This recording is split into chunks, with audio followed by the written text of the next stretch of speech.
Welcome, my name's Dr. Jason W. Morrison and I'm a theologist from New South Wales, Australia. Psychologists help people with themselves and other people, and theologists help people with themselves and God. Yeah, I'm just going to go over Galatians chapter 3 and 13, where we made a confession that Christ had redeemed us from the curse of the law, having become a curse for us. Because that's where anything we think we need to do or not do to make God happy or stop him from being sad actually puts us under a curse. And then it says, for it is written, cursed is everyone who hangs on a tree. So Jesus took that curse upon himself so that we don't need to keep the law and put ourselves under a curse at all. Verse 14, that the blessing of Abraham might come upon us in Christ Jesus, that we might receive the promise of the Spirit through faith. And now Paul goes on in verse 15. Brethren, I speak in the manner of men, though it is only a man's covenant.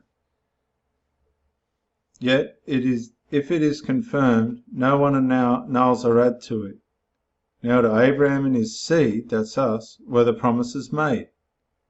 He does not say, and to seeds. Now the seed being there, Isaac. So remember, God is the God of Abraham, Isaac and Jacob, not the God of Abraham, Ishmael and somebody else.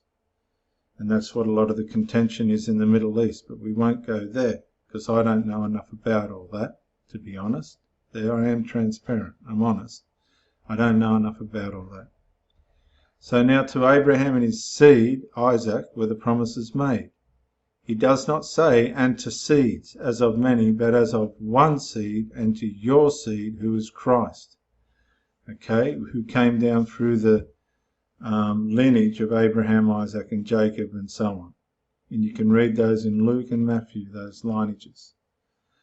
Verse 17, and this I say, that the law, which was 430 years later after the Abrahamic covenant, cannot annul the covenant that was confirmed before by God in Christ. Now this is interesting because God made this covenant in Christ, yet Christ hadn't appeared. Oh, wow. Wow. Which was confirmed before by God in Christ. When God made that promise to Abraham, Christ was involved in it, that it should make the promise of no effect. For if the inheritance is of the law, it is no longer a promise, but God gave it to Abraham by a promise. See, there's no promise in a law, there's only demand. But the promise was made through Abraham, and that promise was never to be annulled. God gave it to Abraham by promise, and God kept his promise when Jesus died on the cross. Chapter 3 and verse 19. What purpose then does the law serve? And I really want you to listen to this. It was added because of transgressions, till the seed should come to whom the promise was made.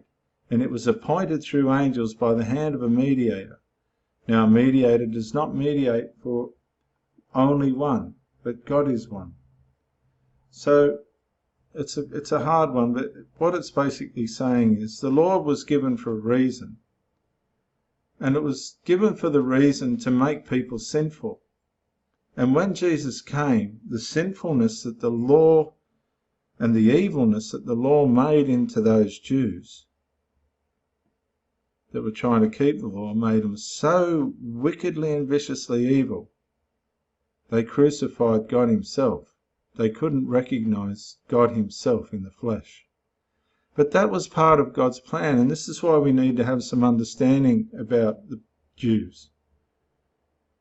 God put them under the law and turned and allowed them to become as evil as they did, to work out part of his plan for him to be crucified. Because, I mean, it takes one hell of an evil person, and the persistence and the way in which they were determined to have him finished was a result of being under the law. The law got Jesus on the cross because it instigated and fueled the sinful nature in those people that were trying to obey it to the point where they destroyed their own creator. Take that for a second.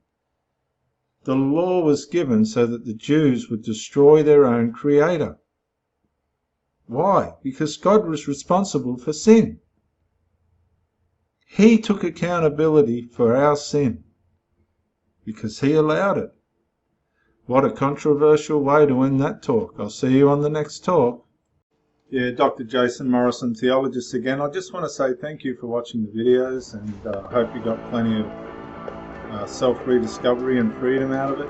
If you watched it on YouTube, please share or like, maybe even comment. If you watch it on Facebook, like, comment, share.